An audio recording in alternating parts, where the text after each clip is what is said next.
바울은 말라기서에 기록된 야곱은 사랑하고 에서는 미워했다는 내용을 가지고 로마서에서 어떻게 말씀하고 있는지 살펴보고 이 내용이 칼빈의 이중 예정을 말해주는 것인지 알아보겠습니다. 로마서에서 바울은 이렇게 기록을 하고 있습니다. 로마서 9장 11절 말씀부터 보면 그 자식들이 아직 나지도 아니하고 무슨 선이나 악을 행하지 아니한 때에 택하심을 따라 되는 하나님의 뜻이 행위로 말미암지 않고 오직 부르시는 이에게로 말미암아 서게 하려 하사 리브가에게 이르시되 큰 자가 어린 자를 섬기리라 하셨나니 기록된 바 내가 야곱은 사랑하고 에서는 미워하였다 하심과 같으니라 라고 말씀합니다.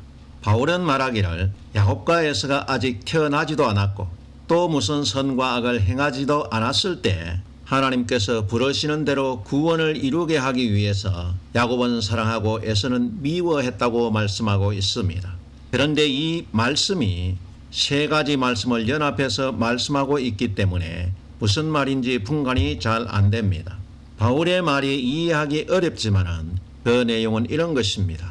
선이나 악을 행하지 않았을 때 하나님의 택하심을 입었다는 말씀은 큰 자가 어린 자를 섬기리라 한 것과 또 야곱은 사랑하고 에서는 미워했다는 이 세 가지 표현은 모두 한 가지 같은 뜻이라고 바울이 말씀하고 있는 것입니다.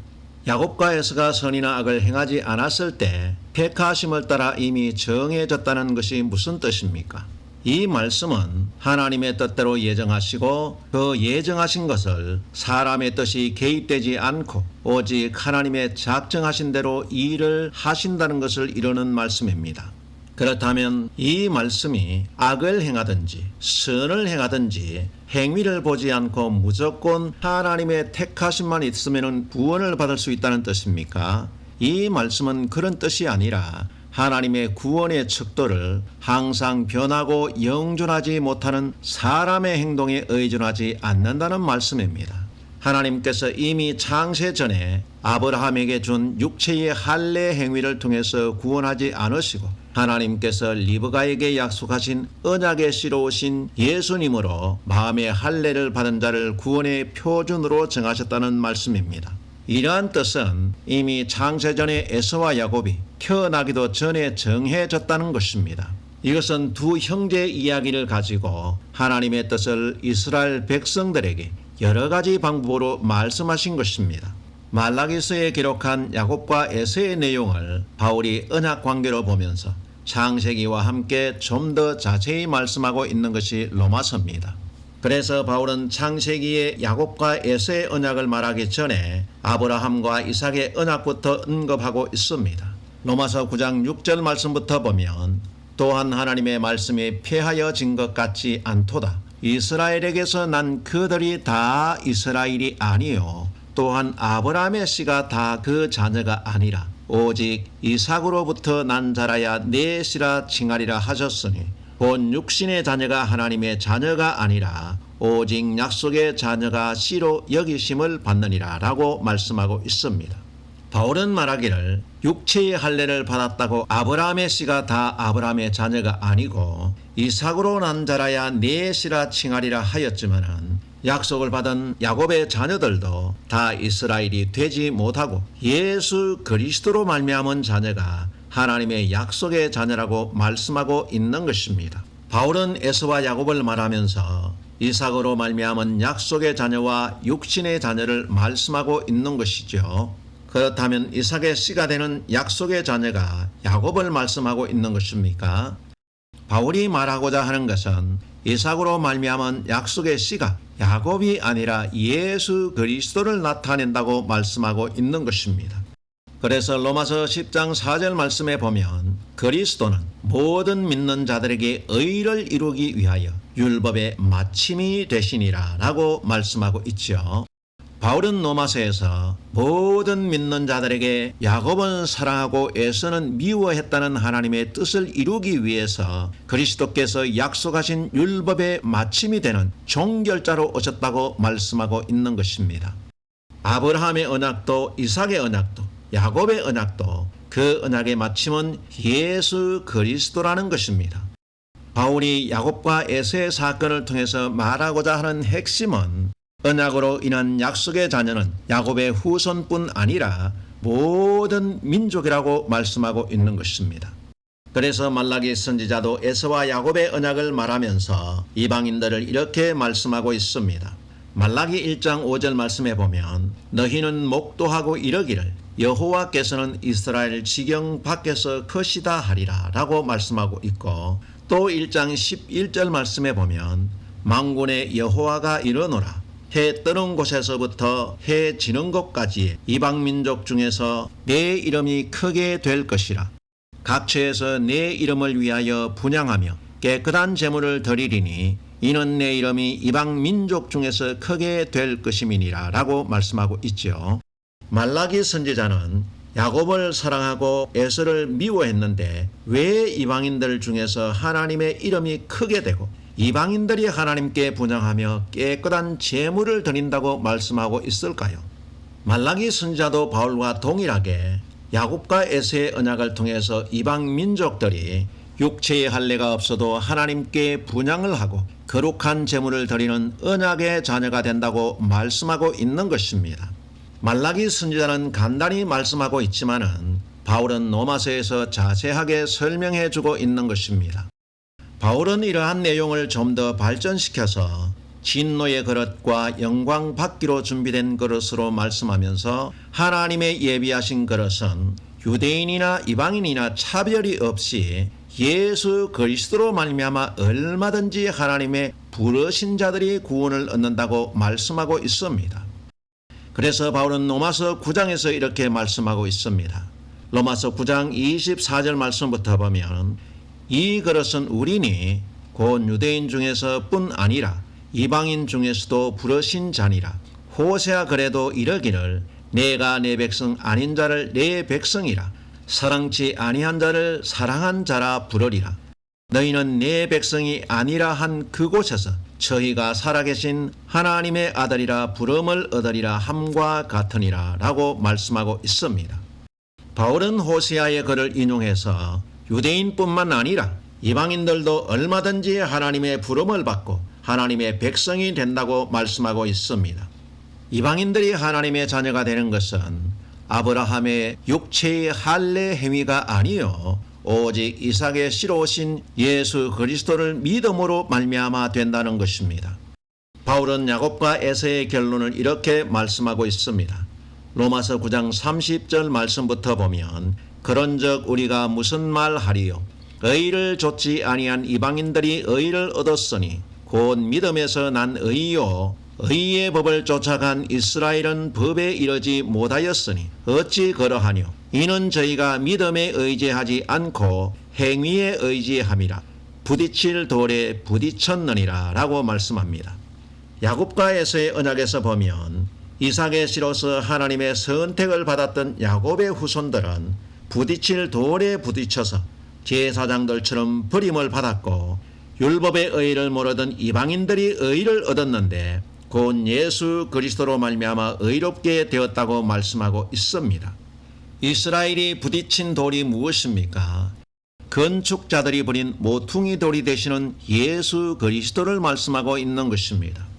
모퉁이 돌에 대해서 예수님께서 이렇게 말씀하셨습니다. 마태복음 21장 42절 말씀부터 보면 예수께서 가라사대 너희가 성경의 건축자들의 버린 돌이 모퉁이의 머릿돌이 되었나니 이것은 주로 말미암아 된 것이요 우리 눈에 기이하도다 함을 읽어본 일이 없느냐. 그러므로 내가 너희에게 이르노니 하나님의 나라를 너희는 빼앗기고 그 나라에 열매 맺는 백성이 받으리라. 이 돌 위에 떨어지는 자는 깨어지겠고 이 돌이 사람 위에 떨어지면 저를 가루로 만들어 흩으리라 하시니 대제사장들과 바리새인들이 예수의 비유를 듣고 자기들을 가리켜 말씀하심인 줄 알고 잡고자 하나 무리를 무서워하니 이는 저희가 예수를 선지자로 알미였더라 라고 말씀하고 있습니다. 예수님께서 말씀하시기를 건축자들이 쓸모가 없어서 버린 돌이 건축물의 모퉁이의 돌이 되었다고 말씀하셨습니다. 이 모퉁이 돌의 용도는 이 돌이 사람 위에 떨어지게 되면 저를 가루로 만들어 흩어버린다고 말씀하셨습니다. 이 말씀은 모퉁이 돌이 되신 예수 그리스도로 인해서 이스라엘 백성과 제사장들은 하나님 나라를 빼앗기고 하나님 나라는 열매 맺는 이방 백성이 받게 되었다는 말씀입니다. 그런데 이 말씀이 곧 대제사장들과 바리새인들을 가리켜 말씀하신 줄 저들은 알았다고 마태는 기록하고 있습니다. 예수님께서도 이스라엘 자손이 다 이스라엘이 아니요 저들이 부딪힐 돌에 부딪혔다고 말씀하고 있는 것입니다. 바울은 에서는 미워하고 야곱은 사랑했다고 하는 결론을 믿음과 행위로 언급하고 또 이스라엘과 이방인을 비교하고 있습니다. 열심히 아브라함의 할례를 쫓아간 이스라엘은 믿음의 법에 이르지 못하는 육신의 자녀가 되었고 의를 좇지 않은 이방인이 할례의 행위가 없어도 예수를 믿음으로 야곱이 받았던 축복을 받았는데 이것이 바로 태어나지도 않았고 선을 행하기도 전에 예수 그리스도로 말미암아 하나님의 뜻이 선다는 것을 말씀하고 있는 것입니다. 바울은 말하기를 예수 그리스도를 믿는 사람들이 약속의 자녀가 되고 할례 행위를 따르는 이스라엘 백성들은 아브라함의 후손이라도 약속의 자녀가 되지 못했다고 말씀하고 있습니다. 야곱과 에서의 내용에서 바울이 조명하고자 하는 것은 율법으로 난 자와 율법의 실체이신 복음으로 난 자를 말씀하고 있습니다. 바울은 야곱과 에서의 관계에서 율법과 복음의 두 언약을 말씀하고 있는 것입니다.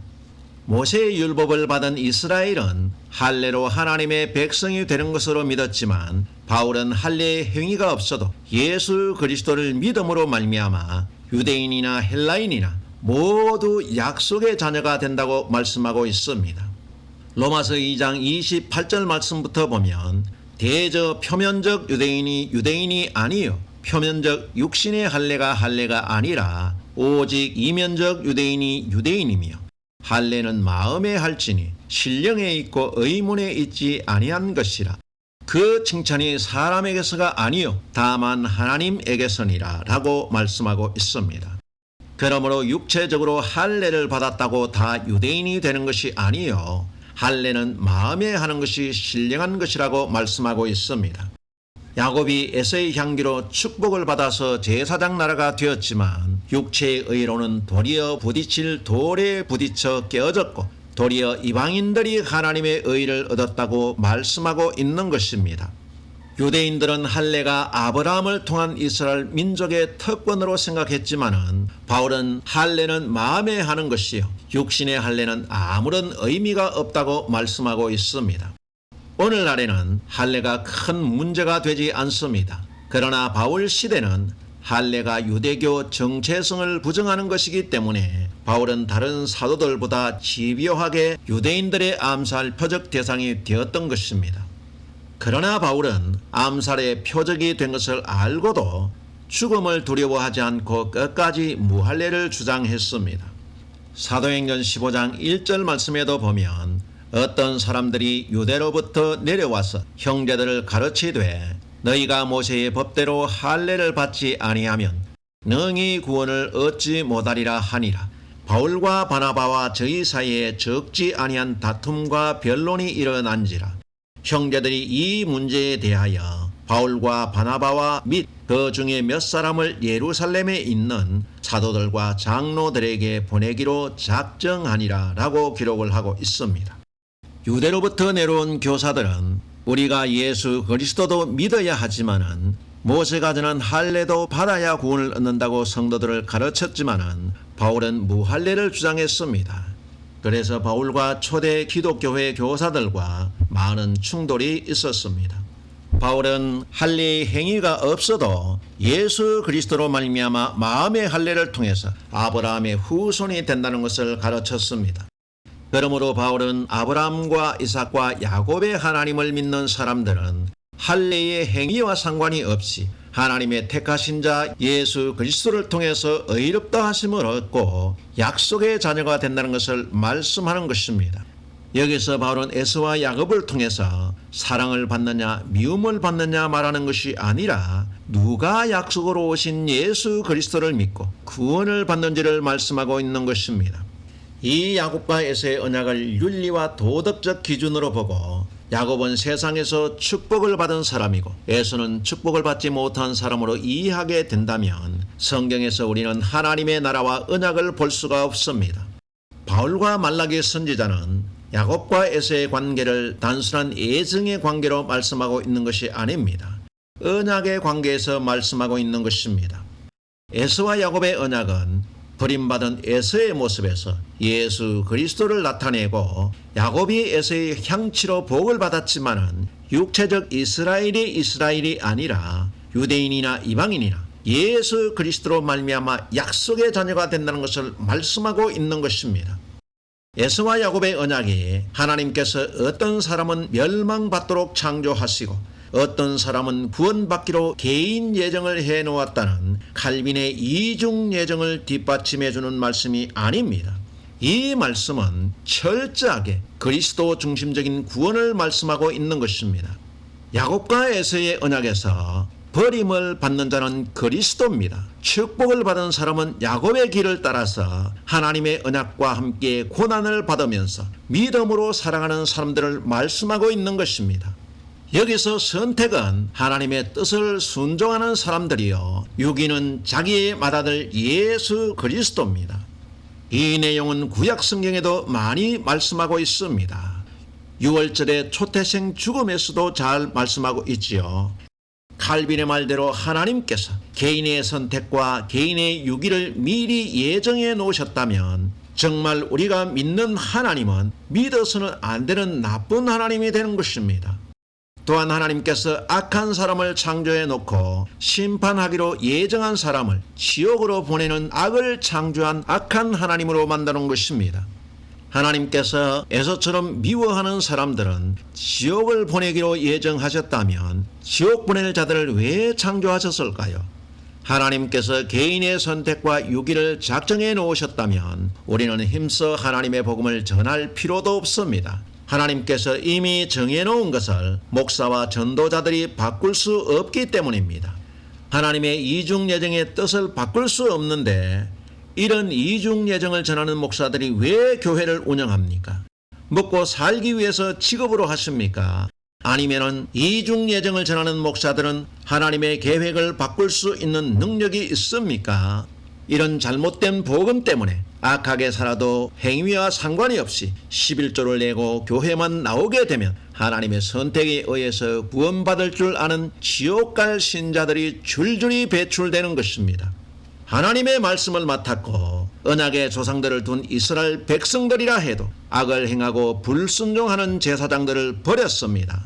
그런데 이방인인 우리가 하나님의 말씀을 버리고 악을 행하게 된다면 열심히 교회에 다니는 사람들도 버리고 아무리 헌금을 많이 해도 하나님께서 버리신다는 사실입니다.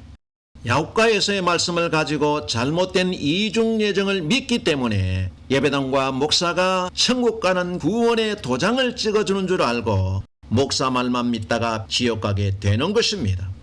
잘못된 이중 예정이 잘못된 신자들을 만들어내고 잘못된 믿음이 교회를 타락하게 하는 것입니다. 우리는 야곱과 에서의 언약 속에서 우리를 향한 하나님의 사랑을 알고 자기의 목숨을 주시기까지 우리를 사랑하신 주님의 사랑에 대해서 감사를 넘치게 하는 믿음의 성도가 되시기를 바랍니다.